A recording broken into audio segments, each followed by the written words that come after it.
Melanjutkan kembali pembahasan di dalam kitab Fathul Ilah. Qala al-musannif rahimahullah, faslun. Ini fasal di dalam menerangkan hadas besar. Setelah kita berbicara hadas kecil tidak akan terangkat melainkan dengan berwudu. Maka pun di situ ada yang namanya hadas besar, yang memang selalu kita terbentur, selalu memang kita alami, selalu memang kita saksikan juga. Nah, ini namanya hadas besar. Maka hadas besar ini bisa terjadi oleh laki dan juga oleh perempuan. Ada kalanya ikut serta laki dan perempuan. Ada kalanya mengkhususkan laki saja tanpa perempuan. Ada kalanya perempuan saja tanpa laki. Maka disebutlah wal hadatsul akbar, dan hadas besar itu huwa dia ma aujabal ghusl, apa-apa yang mewajibkan mandi. Inilah dalam agama kita bagaimana dikedepankan kesucian. Buniyad din al thaharah, dilandaskan agama kita atas kesucian. Dari kita bangun, kita bangun itu, kalau memang kita dalam keadaan masih bersuci, kita wajib untuk wudu. Artinya kalau kita nggak ada hadas besar, kita wajib untuk wudu, karena di situ ada kewajiban sholat subuh bersih. Ada kalanya kalau memang kita punya hadas besar, wajib mandi. Jadi hukum mandi bisa jadi wajib. Lihat tuh. Tapi ada agama lain begitu. Wajib hukumnya mandi, dalam agama kita doang ada. Tuh. Kalau artinya wajib apa? Kita tinggalkan dapat apa? Dosa. Jadi mandi hukum jadi wajib. Ada lagi jadi mandi hukumnya sunnah. Ya, kayak tadi mau sholat Jumat, termasuk menghadiri majelis taklim, berkumpul, itu mandi bersih. Tuh lihat. Pantas Nabi nyatakan buniyad din ala thaharah, dilandaskan agama kita ini di atas kesucian. Itu dia. Jadi agama kita benar-benar mementingkan itu kebersihan, mementingkan keindahan. Jangan kita kumel, biar nggak punya uang nggak apa-apa, asal jangan kumel. Udah ngeliatin nampak kayak kita udah banyak utang, udah kelihatannya udah. Jangan. Ya, Imam Syafi'i katakan warathifu thawbika la yaziduka rif'atan indallah wa anta abdun mujrim. Baju usang kamu tidak akan menambahkan derajat kamu di sisi Allah, sedangkan kamu itu hamba yang senantiasa berbuat dosa. Jadi ittaqillah haitsu ma kunt, bertakwalah engkau di mana saja engkau berada. At-taqwa hahuna, nih kaitannya di sini. Takwa di sini. Wa mujibatul ghusli sittatu asya'. Nah, sedangkan hal-hal yang mewajibkan mandi itu ada 6 perkara. Wa yuqalu laha asbabul hadath. Itu pun juga bisa dikatakan sebab-sebab hadas. Asbabul hadath thalathatun minha yashtarik fiha ar-rijal wan nisa. Nah, ada 3 yang mana di dalamnya itu ikut serta laki-laki dan perempuan. Wahyal maut. Pertama adalah kematian. Yang mandiin siapa? Dia emang? Enggak. Mandiin orang lain. Bukan dia mandiin. Maut. Matian. Tapi cara mandi juga harus benar, jangan ke orang sekarang. Ya, kadang di depan rumah bocah-bocah ngintipin aja.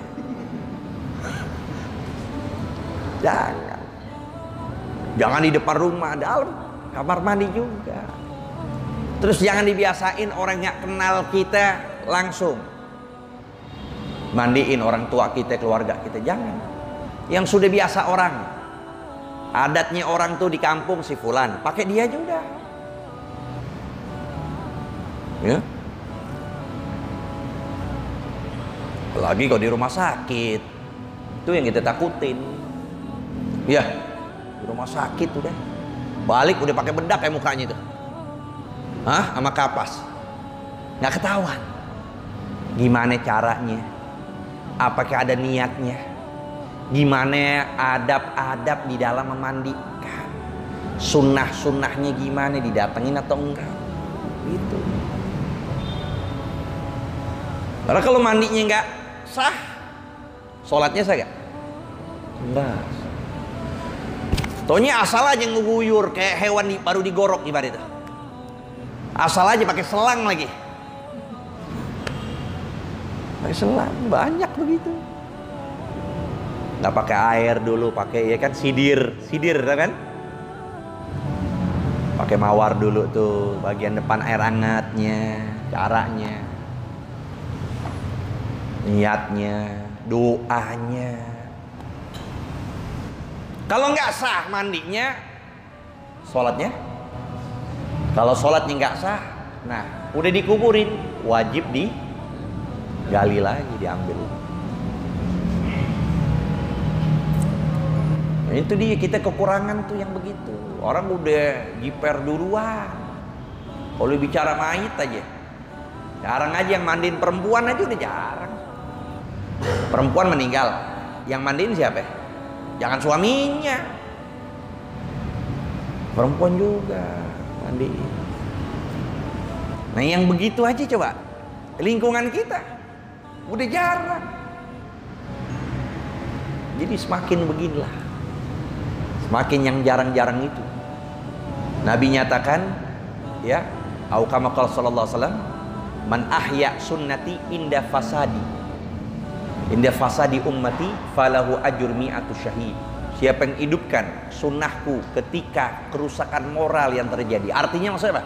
Udah langka nggak ngerjain gitu-gitu, dia yang hidupi lagi, maka untuk dia pahala 100 orang yang jihad di jalan Allah. Buka di rumah kita, orang lagi udah nggak ada lagi nih, nggak demen lagi yang namanya baca ratib, buka ratib, buka pembahasan lagi, pembahasan fikih. Itu tadi juga mandiin jenazah, bikin lagi pengkaderan anak-anak muda supaya pada bisa nyembelih kurban, gitu. Ya, yang sekiranya sudah langka di lingkungan itu sudah nggak ada, kita hidupin. Nah, untuk kita pahala 100 orang yang jihad di jalan Allah. Wa ilajul hasyafah, dan pula mandi dikatakan wajib. Ilaj, arti ilaj masuk. Hasyafah, arti hasyafah kamroh. Kamroh tuh helmnya doang.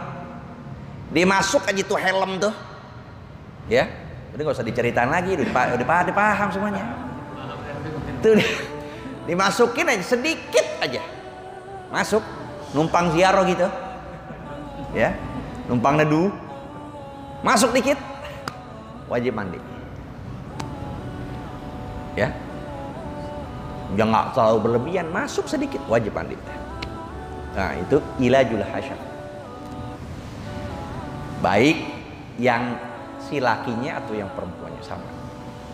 Makanya yashtarik di sini, ikut serta di dalamnya laki dan perempuan.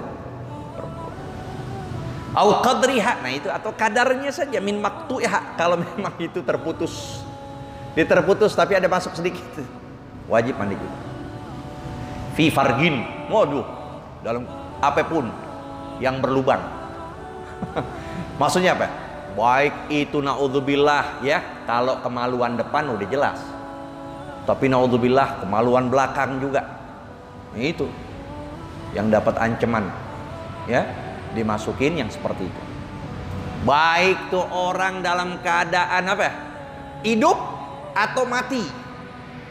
Tapi kalau mati udah nggak perlu diulang lagi, nggak perlu diulang mandinya kalau udah dimandiin, ya. Tapi siapanya? Si lakinya aja itu wajib mandi. Naudzubillah, enggak manusia dikejar, hewan. Ya, ini hewan ada lubangnya nih. Tetap wajib tapi takzir nanti itu namanya, takzir. Ya.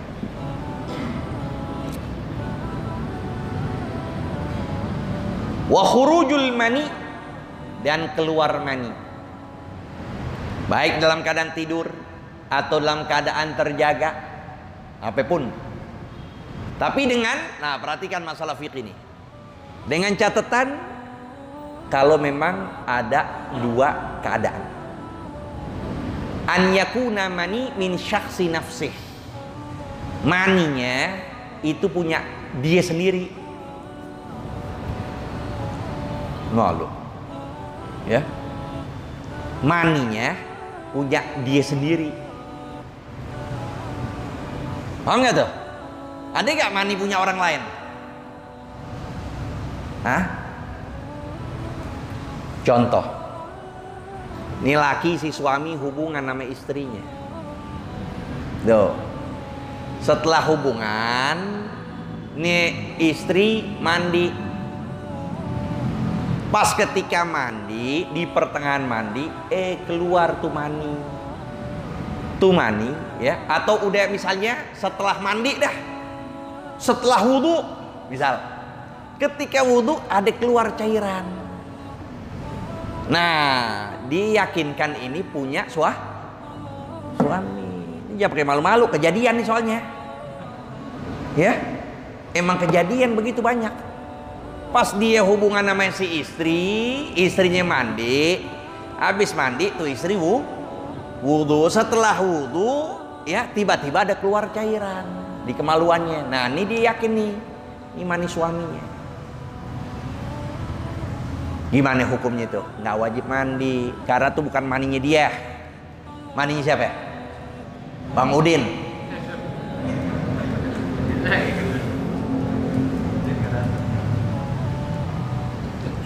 Tapi batal gak wudhunya? Batal, karena sesuatu yang keluar dari kemaluan. Keluar sama kayaknya dia pipis, ya kan? Batal wudhu.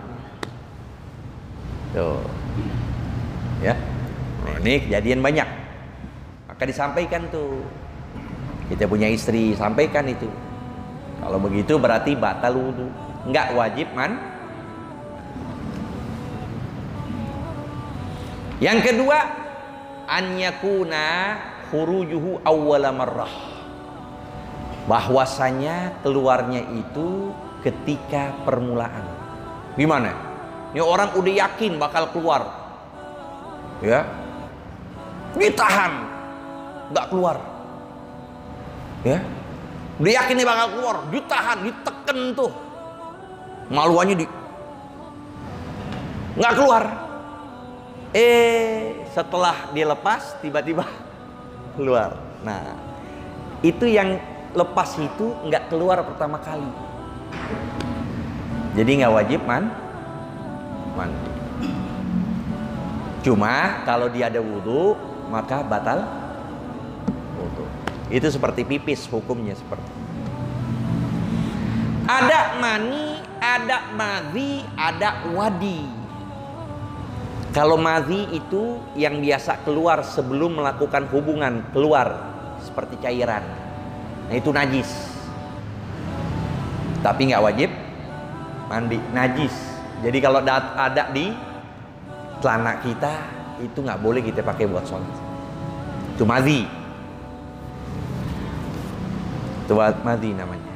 Kalau wadi, ketika kita ngangkat barang-barang berat, tiba-tiba keluar cairan tuh. Kemaluan. Nah, itu juga najis.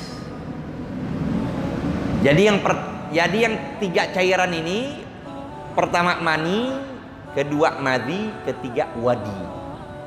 Satu suci. Mani suci apa najis? Suci. Madhi, wadi, najis. Cuma mani ini suci tapi wajib Kalau madhi dan wadi nggak wajib mandi, cuma najis.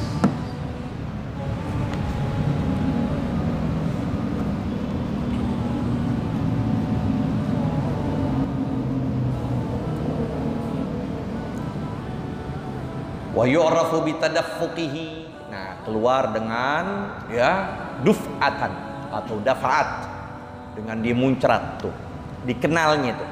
Tapi pada umumnya doang, banyaknya doang. Yu'rafu begitu. Au ladzah bi khurujihi, atau merasa lezat ketika keluarnya. Ya, itu dia. Lezat, makanya Allah berikan jalan yang halal. Iya, inilah akal kita berbicara. Kita dapat yang halal, kenapa nyari yang haram? Kenapa mata kita nyari yang haram? Udah dapat yang lezat, yang halal, yang kita niatin bakal jadi pahala. Untuk apa kita nikah? Intinya apa? Mau lezat-lezatan? Nggak bedanya sama hewan. Intinya kita nikah biar punya anak 12 kita ngarepin begitu. Ada gak kita niat begitu? Itu udah takutan doang, udah niat, udah nikah pengen punya anak segitu, ketakutan udah.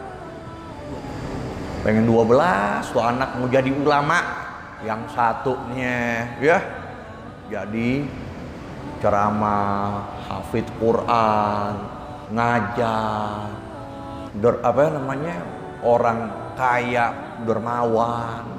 Tuh, niatin begitu. Iya, niatnya kita nggak ada, ya udah, bantet aja udah. Anak 1, anak 2 begitu aja juga sama, bandel-bandel aja. Satu kayak selusin aneh didiknya.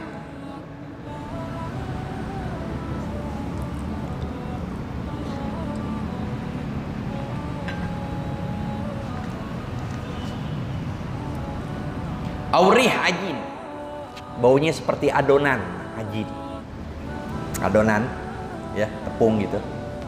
Autolin, ya, ini seperti bau apa namanya tuh, mayang, kutu mayang, ya, mayang.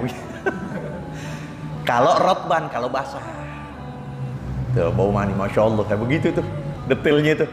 Tapi ini pada umumnya, ya.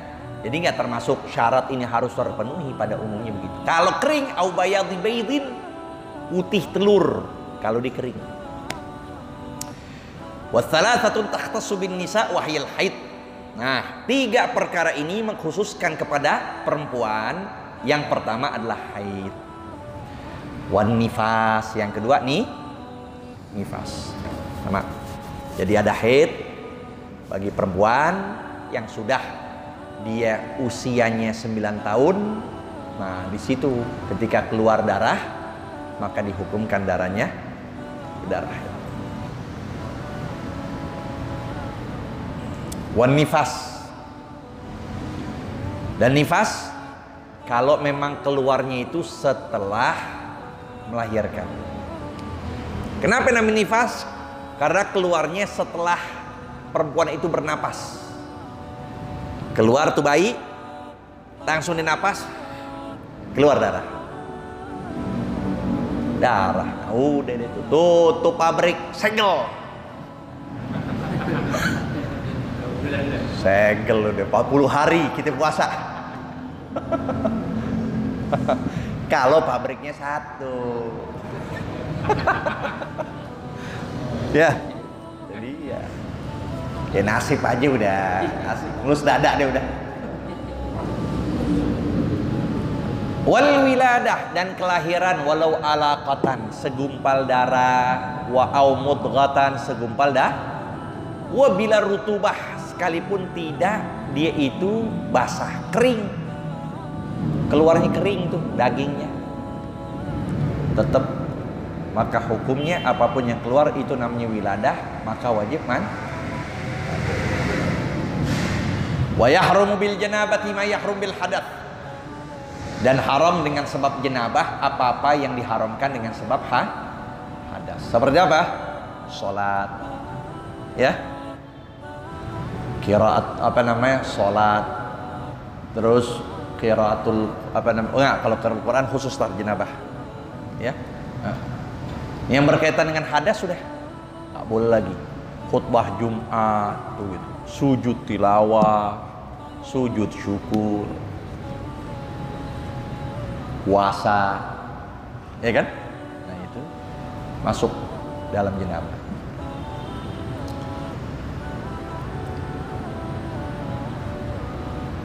Wal muktsu fil masjid, ditambah lagi menetap di dalam menetap dalam masjid.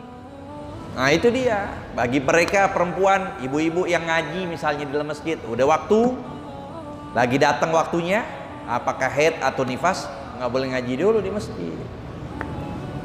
Makanya dulu ada istilah tuh namanya langgar, ya kan? Langgar, kenapa langgar? Ngelanggar hukum masjid. Jadi ada di situ tuh dia musola nggak hukum masjid.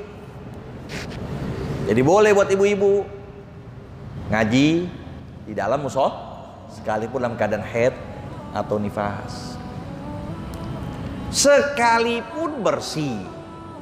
Aneh kan udah pakai pembalut, udah bersih tetap nggak boleh. Ini ta'abbudi udah.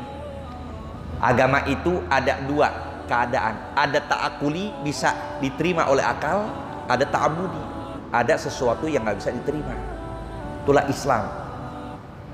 Nggak semuanya agama kita harus dengan, nggak ada bedanya kita dengan liberal kalau begitu. Maka artinya Islam istislam, menyerahkan diri, wal inqiyad, tunduk bima jaa bihi Rasulullah sallallahu alaihi wasallam anil ahkam, dengan apa yang datang Rasulullah berupa segala hukum. Gitulah, itu namanya muslim. Jadi nggak semua apa yang diperintahkan harus dipahami oleh akal kita. Udah, perempuan nggak boleh masuk masjid, udah selesai. Sekalipun dia bersih, selama dia di situ dalam keadaan haid dan nifas, nggak boleh. Musola, majelis taklim, silahkan. Ya, langgar, silahkan. Wa taraddudu fihi li ghairi udhrin, bolak-balik tanpa uzur. Artinya masuk pintu pertama, keluar pintu kedua. Tuh. Dia mau keluar, mau ngambil atau ngelewat. Misal nih, ini dibuka misalnya. Belakang, orang lewat belakang sampai keluar situ. Nah, tetap nggak boleh dalam posisi dia haid atau nifas. Wa qiraatul Quran biqasdil qiraah, dan baca Quran. Nah, perhatikan, tujuannya untuk qiraah, untuk bacaan. Beda kalau tujuannya emang biasa malam Jumat. Baca apa malam Jumat? Yasin, tahlil, kafi, ya 45 menit tuh, ngerumpinya 2 jam. Tuh, tahlil, yasin, nah udah biasa dibaca. Nah ketika lagi datang waktu haid atau nifas, nah udah biasa baca, tapi bacaannya jangan sampai keluar suara. Nggak apa-apa qomat kamit sekalipun keluar sedikit, nggak jadi masalah, asal jangan apa, dibaca keluar suara. Tuh. Jadi mereka pun yang majlis taklim, ustazahnya ketika lagi dalam keadaan apa? Nah, ngajar yang lain dulu deh. Ngajar mandi jenazah. Praktek mandi jenazah dulu deh. Untuk masalah Quran jangan dulu. Fikih dulu pelajarin. Udah baca Fatihah muridnya. Dia ngomong Al-Fatihah.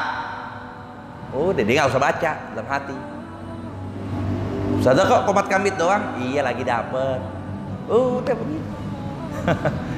Jadi harus karena dia jenazah. Atau bagi yang hafal Quran begitu juga. Kalau ditinggalin seminggu, habis tuh berapa juz? Ya kan? Habis berapa juz? Terus gimana? Ya udah baca dalam hati. Hafalinya dalam hati, tikror. Dia hanya ngulang aja terus. Yang penting ulang dari juz pertama, juz kedua, juz ketiga, terus dia ulangin aja. Tapi nggak harus dibaca. Qomat kamit sekalipun keluar sedikit nggak apa-apa. Asal jangan ditinggalin. Tuh Quran kalau ditinggalin dosa besar bagi yang hafal. Ya. furudu syai'an. Sampai sini dulu, wallahu a'lam bissawab. Rabbi zidna ilma warzuqna